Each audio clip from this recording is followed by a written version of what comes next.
Green Plum. It is said that there was a scholar named Chang in Nanjing, who had an upright temperament and was not bound by etiquette and customs.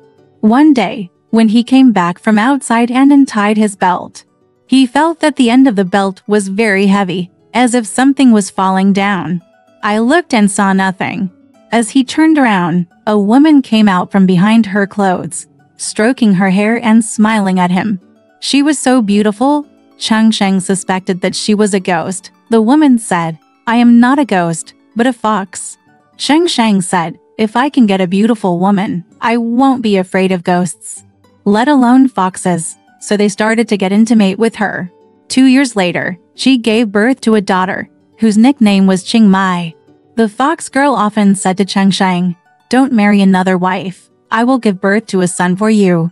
Chang Sheng believed the fox girl's words and stopped marrying. However, his relatives and friends all ridiculed him. Chang Sheng was shaken and finally changed his mind and hired Wang from Hudong as his wife. When the fox girl heard about it, she was very angry. She picked up her daughter and fed her milk, then threw it to Chang Sheng and said, "This is your family's money-losing commodity. It's up to you whether you want to raise her or kill her." "Why should I be a wet nurse for someone else?" said and went out. Qingmei grew up, very smart, beautiful and very similar to her mother. Soon, Cheng died of illness, and Wang remarried and ran away, leaving Qingmei in her cousin's home. Her cousin had bad character and indulgent behavior. He actually wanted to sell Qingmei to get the money for himself.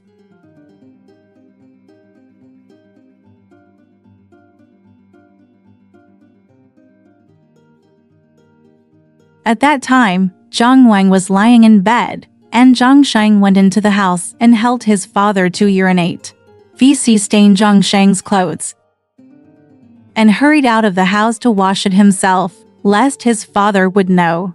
Qingmei was greatly surprised when she came back. "If you don't want a good husband, then just do it. If you want a good husband, that's it." Zhang Sheng is an ideal person. She is afraid that his father thinks Zhang Sheng is poor and humble. Qingmei said, "Not necessarily. This matter is all your own. If you think it is appropriate, I can secretly tell Zhang Sheng and ask his family to invite a matchmaker to propose marriage. At that time, the old lady will definitely call you to discuss this matter. As long as you should agree, and things will be easier to handle."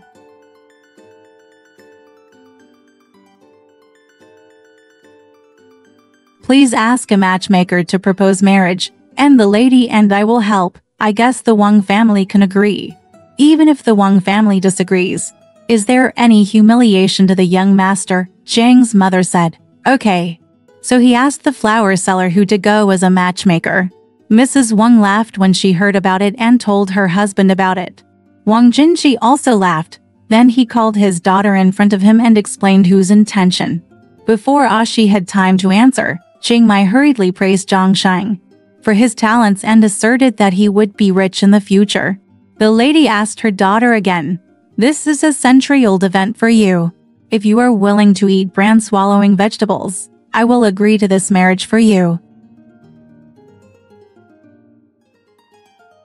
It all depends on the parents.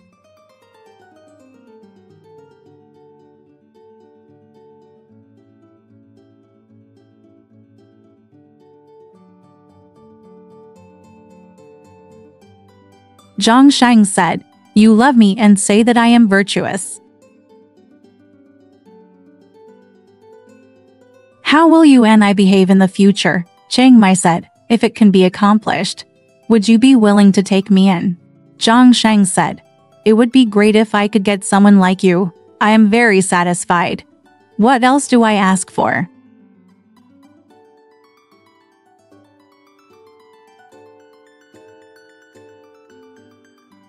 "Let's work together to find ways to make it happen." Zhang Sheng agreed to her. When Qingmei came back, Ashi asked her where she had been, and she knelt down and admitted that she had been to Zhang's house. Ashi was very angry, thinking that Qingmei had eloped and wanted to be beaten with family law. Qingmei cried and said that she had done nothing shameful, so she told her the truth. Ashi praised, "Not to marry privately is a courtesy. To always tell your parents is a filial piety. not to make a promise easily as a letter. With these 3 virtues, God will definitely bless him, and Zhang Sheng no longer has to worry about his poverty. Then he said, "What are you going to do?" Qingmei replied, "I want to marry him." Axi smiled and said, "Silly girl, can you make the decision on your own?" Qingmei said, "If it doesn't work out, go die." Axi said, "I will definitely fulfill your wish." A few days later, Qingmei said to Ashi, "Were you joking before? Or did you really want to show mercy? If it is true, I still have some unspeakable secrets. I ask for your sympathy and help." Ashi asked what was going on. Axi pondered and said, "This is not something I can do. I said I would marry you to him, but I'm afraid it wouldn't be appropriate. Besides, I must not give up your worth. This is something my parents will never agree to, and I dare not said." Qingmei shed tears sadly after hearing this, and just asked Ashi to sympathize and help her.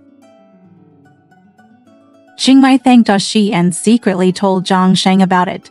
Zhang's mother was very happy when she found out. She asked for money from many places, collected the money, and kept it to wait for the good news. Axi took the opportunity to say to his mother, "Qingmei is not young anymore. We have to take office with her father again, so why not send her away?" The mother originally thought that Qingmei was just smart and was afraid that she would lead Ashi not to follow the right path. She wanted to marry her off many times, but she was afraid that her daughter would not be happy. 2 days later, a servant's wife came to tell the Zhang family that they wanted to marry Qingmei. What they did last time was simply ridiculous. But if they want to sell her to a wealthy family as a concubine, the price can be twice as high as before.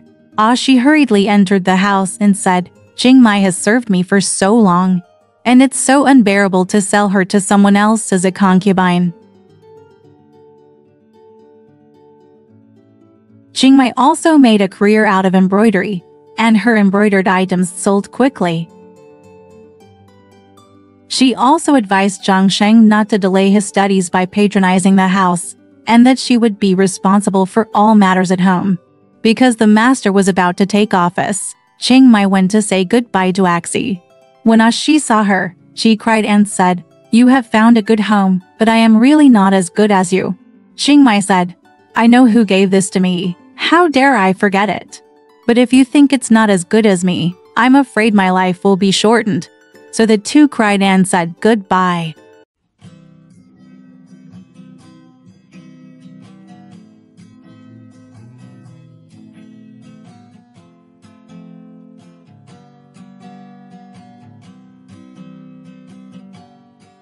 If he sees your appearance, even if he spends more money to bury your parents, he will definitely not hesitate.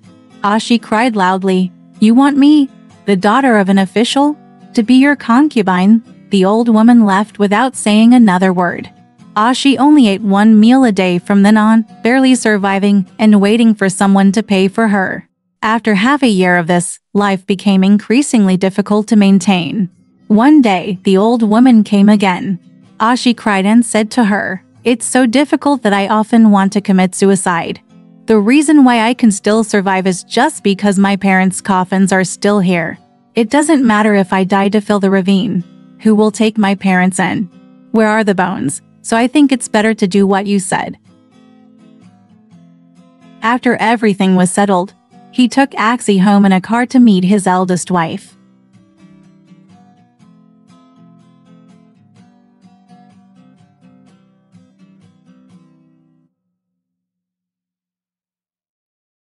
As long as the time comes, you will leave on your own. After living like this for a short time, some scoundrels in the city saw that Ashi was beautiful and often knocked on the door and said dirty words to tease her.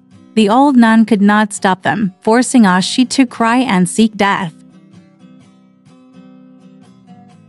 Fortunately, the nuns found him and exclaimed before leaving. So he reported it to an official in the Ministry of Personnel again, caught the culprit, and sent him to the county and city for torture. And then he gradually became stable. More than a year later, a noble young man passed by the nunnery and was stunned by Ashi's beauty. He insisted on begging the nun to pay attention to him and bribed the nun generously. But the old nun politely said to him, "She is a descendant of a family of officials and will not be willing to be a concubine."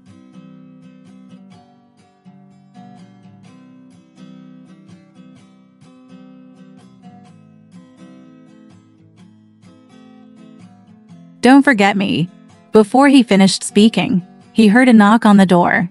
Ashi was so frightened that he must be the slave of your noble master. The servant conveyed the master's words, and if the matter failed, the nun was asked to reply to the master in person. The old nun respectfully agreed and sent the slave away with words of thanks. Ashi was worried that your young master would come to urge you again in 3 days, and would have nothing to say. The old nun said, "As long as I am here, I will bear the responsibility for being chopped down or killed." The next afternoon it started raining heavily. Suddenly I heard several people knocking on the door hard and shouting loudly. Ashi thought something had happened and was frightened.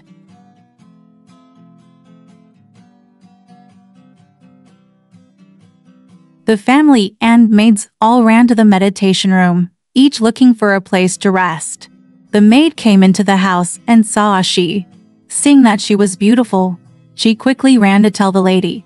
After a while, the rain stopped, and Madame got up to go to the meditation room to have a look. The old nun led her into the house. The lady was shocked when she saw Ashi and stared at her without blinking. Ashi also looked at her for a long time. This lady is none other than Qingmei. The two of them burst into tears when they recognized each other, and then talked about their experiences after separation. It turns out that after Zhang Wang died of illness, Zhang Sheng came back to serve as an official after his period of mourning. God wants to reunite us too. What if how could we have met today if it hadn't been for the heavy rain? There were ghosts and gods helping each other, and it was not something human beings could do. So he took the pearls and brocade embroidered clothes and urged Axie to change. Ashi lowered her head and hesitated, while the old nun praised and persuaded her.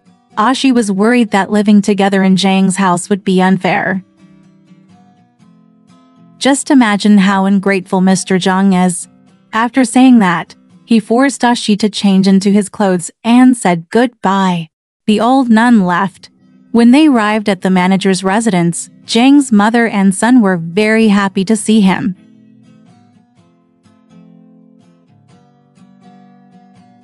Qingmei smiled and didn't answer. On the wedding day, she brought over the gorgeous dress. Ashi was in a dilemma, not knowing what to do. Suddenly she heard the sound of drum music, and she couldn't help herself. Qingmei pulled her into the bridal chamber and said, "This seat has been vacant and waiting for you for a long time." He turned back to Zhang Lang and said, "Tonight is your chance to repay your kindness, but you have to do it well." After saying that, he turned around to leave, but Ashi grabbed him by the collar of his clothes. Qingmei smiled and said, "Don't keep me. This thing cannot be replaced." He opened Ashi's fingers and escaped. From then on, Qingmei served Ashi cautiously and never offended.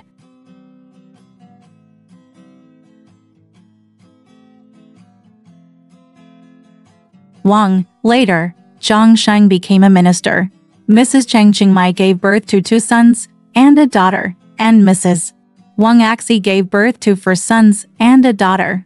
Zhang Shilong wrote to the emperor again and stated the whole story. Qingmei and Axie were both named wives. Alright, this story has come to an end. If you liked it, please give it a thumbs up. Thank you.